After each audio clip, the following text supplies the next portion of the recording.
All rise. The bailiff's voice cracked through the tension like a gunshot.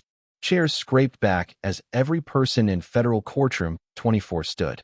Judge Richard Leyon swept in, black robe billowing, jaw clenched, his glare sharp enough to cut through steel. Known in every circuit as the Hammer, he'd once reduced a senior partner to tears for misquoting a precedent. Today, his mood looked worse. The Wilson voting rights case, he barked. Let's proceed before someone wastes my time. The state's lead attorney, Michael Reynolds, rose with the quiet confidence of a man who expected an easy victory. He'd argued in this courtroom before and never left defeated.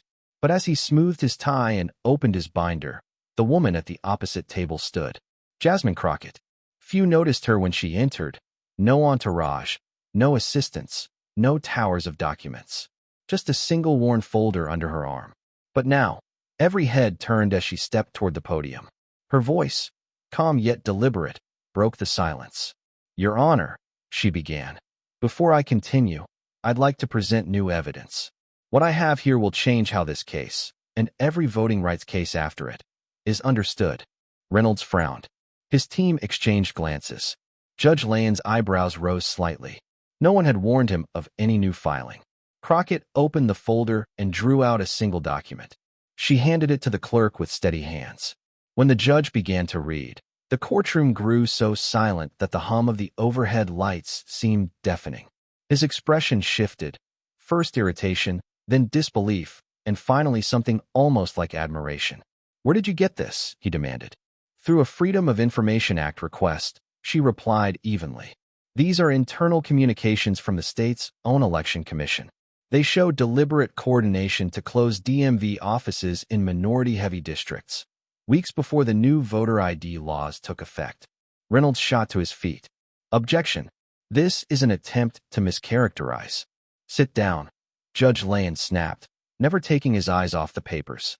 I'll determine what's relevant. The room buzzed faintly, reporters scribbling, whispers rippling across the benches. Crockett didn't look at them. She pointed toward the large map projected on the screen behind her. This map overlays the affected areas, she said. Red zones mark communities where more than 30% of eligible voters lack the new ID. The blue dots, these, represent DMV offices. As you can see, there are almost none in those same red zones. Residents there have to travel up to 80 miles round trip. Many don't own cars, and public transport? Non-existent. Judge Leyon's jaw tightened. So your argument, counselor, is that these regulations, while neutral in language, produce a discriminatory effect in practice. Not just an effect, Crockett said softly. An intent. Her tone was quiet, but it hit like thunder. She pulled another page from the folder, an internal email chain. The subject line read, Target Adjustments, Compliance Strategy. Your Honor, she continued. This correspondence shows that certain officials knew exactly which districts would be hardest hit. They even used racial demographic data to justify which DMV branches to close. A murmur swept through the courtroom. Reynolds looked pale. One of his co-counsels whispered urgently, rifling through their binders. Judge Leyon leaned back, eyes sharp as glass. Ms. Crockett, he said slowly, are you suggesting the state intentionally designed these policies to suppress specific voters? She met his gaze without hesitation. I'm not suggesting it, Your Honor. The state's own words confirm it. The judge studied her for a long moment, then turned to the state's table. Counselor Reynolds, he said, voice deceptively calm. Do you wish to respond? Reynolds swallowed hard. Your Honor, these emails are taken out of context. Context, Leyon interrupted, slamming his gavel once, will be determined in this courtroom, not by spin. The sound echoed like a thunderclap. Every camera in the gallery clicked. Reporters exchanged glances. They knew history was unfolding. Crockett continued, her voice unwavering. The Constitution protects not just the right to vote, but equal access to that right. When bureaucratic barriers become walls for some and mere inconveniences for others, democracy itself is distorted. Judge Leyon sat motionless, his fingers steepled. The courtroom seemed to hold its breath. Finally, he spoke. Ms. Crockett, I've presided over civil rights cases for 40 years. I thought I'd seen every kind of argument. But what you've presented today, he exhaled slowly. You may have just rewritten the standard for equal protection in voting law. Across the room, the spectators stirred, civil rights leaders, journalists, ordinary citizens who'd come to witness another quiet defeat. Instead, they'd seen the impossible, a young attorney standing alone against the state and making the hammer himself falter. Outside the courthouse, the crowd waited, cameras ready, as word spread of what had happened inside. For decades, voting rights cases had been battles of data and rhetoric. But today, one woman's persistence and a single folder had cracked open the foundation of a system millions thought unshakable. Inside, Judge Leyon looked down at the evidence again. "This court will recess for 1 hour," he said finally. "And when we return, I expect the state to have an explanation." He rose, gavel striking once more. The sound echoed long after he'd left the bench. "You'll have your chance," Judge Leyon said, turning his piercing gaze back to Crockett. Crockett nodded, her expression calm but resolute. "Thank you, Your Honor." The Supreme Court in Harper v. Virginia Board of Elections made clear that any cost imposed on the right to vote, whether direct or indirect, is unconstitutional. While these ID laws don't charge a fee outright, the cumulative burden of lost wages, transportation, and obtaining supporting documents like birth certificates averages around $175 per voter. She paused, letting the weight of that number settle over the courtroom. Then she began methodically building her case, anticipating objections before they could be raised, presenting a framework that merged decades of precedent with detailed factual evidence. For nearly 40 minutes, she navigated complex legal doctrine, threading together landmark rulings and statistical analysis, while Judge Leyon, usually quick to interrupt, listened intently. When he did interject, her responses were precise, clear, and impeccably grounded in both law and fact. Then he posed the question that could have derailed any attorney. "Ms. Crockett, suppose the state implemented a system assigning polling stations based on the last 4 digits of Social Security numbers. If this facially neutral policy forced minority voters to travel twice as far on average, with no explicit evidence of intent to discriminate, would that violate the Constitution?" The courtroom went silent. Every person aware of this was the kind of intellectual trap that had undone even seasoned litigators. Crockett studied the judge carefully before responding. "Your Honor, that hypothetical mirrors Gillian versus Lightfoot, in which a municipal boundary ostensibly neutral in design excluded nearly all black voters. The court struck it down despite no explicit racial language. Your hypothetical underscores the central issue here. The state argues that facial neutrality shields any policy, even when it produces extreme disparate impact. But the Constitution protects voters from more than overt discrimination. It protects them from subterfuge designed to suppress their participation." She stepped closer to the bench. "May I approach, Your Honor?" Leyon inclined his head. Crockett retrieved a set of documents and handed copies to the judge and opposing counsel.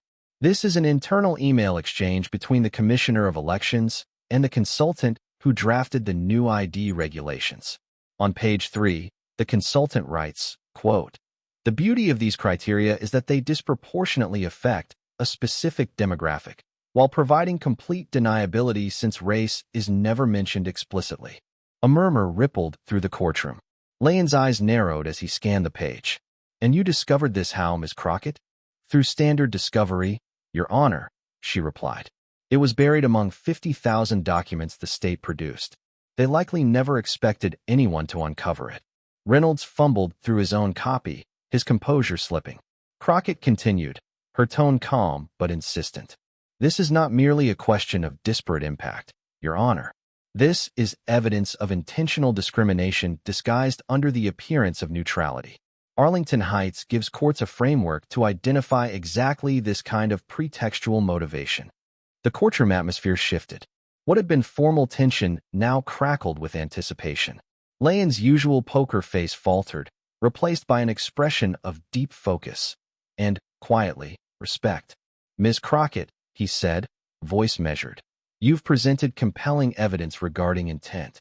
But even accepting that, the state contends these regulations serve a compelling interest, preventing voter fraud. How do you address that under strict scrutiny?" Crockett didn't hesitate.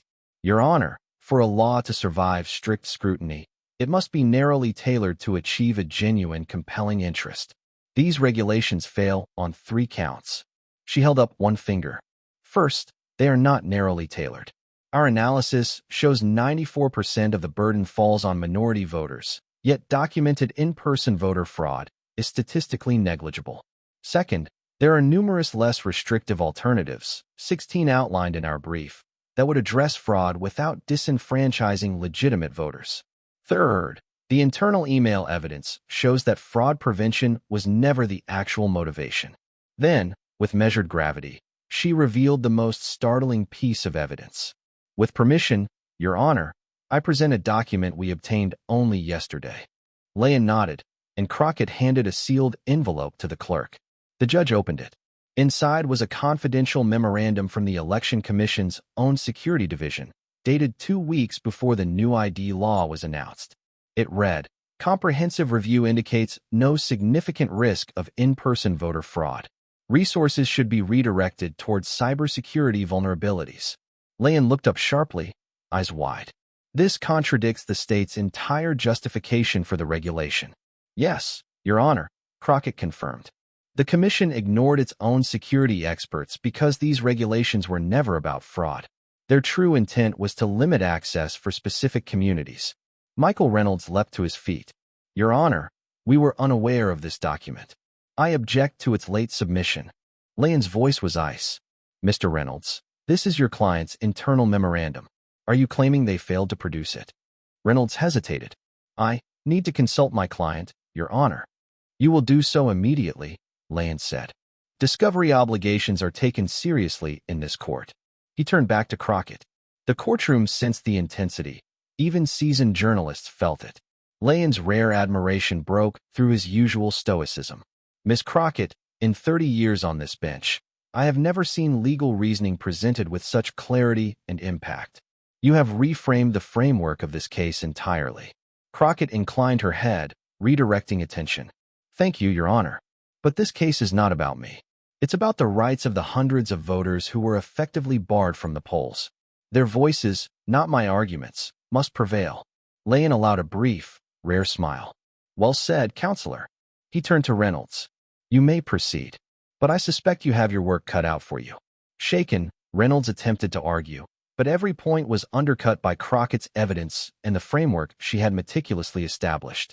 Leyon repeatedly questioned him, exposing contradictions between the state's stated intent and their own documents.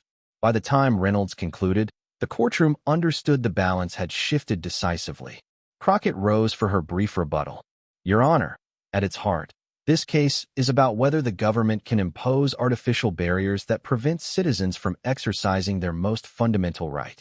The answer, supported by evidence and precedent, is no." She returned to her seat. Silence hung heavy, broken only by the clicking of cameras. Every person since they had witnessed more than advocacy, they had witnessed history. Outside, reporters swarmed as she descended the courthouse steps. "Miss Crockett," one called, "how did it feel to receive such an unprecedented compliment from Judge Leyon?" She paused. "What matters is not the praise, but whether the court protects the voters whose rights were being denied. This case has always been about them." Behind the scenes, the state scrambled, holding emergency meetings. Across the country, legal scholars debated the implications. Harvard professor Lawrence Tribe tweeted, "Jasmine Crockett's argument today is a masterclass in constitutional litigation. Law schools will study this for decades." Former Solicitor General Paul Clement echoed the sentiment. Her preparation and command of precedent were extraordinary, dismantling the state's case methodically. 3 weeks later, Leyon issued an 87-page opinion granting a preliminary injunction against the ID law. His ruling emphasized that facial neutrality does not excuse intentional discrimination, introducing a new standard for courts evaluating burdens with disproportionate effects on minority communities. States reconsidered similar laws. Advocacy groups filed new challenges citing Leyon's opinion. Turnout in previously restricted areas jumped 31% in the following election. 2 months later, Crockett delivered the keynote at the American Bar Association's Civil Rights Conference. "The Constitution's protections are not self-executing," she told a packed auditorium. "They require advocates willing to connect abstract principles to lived realities. Preparation is power. Master the facts, understand precedent, anticipate objections, and stand ready to defend rights when it matters most. Judge Leyon later reflected in a rare interview. Judges are meant to be guided by law and fact, but when an advocate presents them with such clarity and precision, it can illuminate constitutional principles in ways you hadn't fully grasped. Ms. Crockett did exactly that.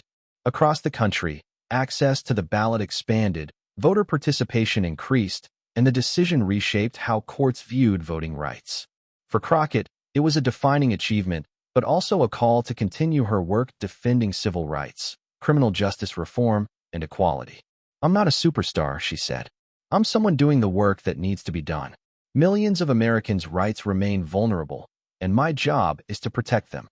The story of that courtroom, the hush, the evidence, the unprecedented judicial praise, and the ultimate vindication of fundamental rights, remains a powerful testament to what meticulous preparation, moral clarity, and relentless advocacy can accomplish. For the voters whose voices were protected, the impact is tangible: equal participation in American democracy.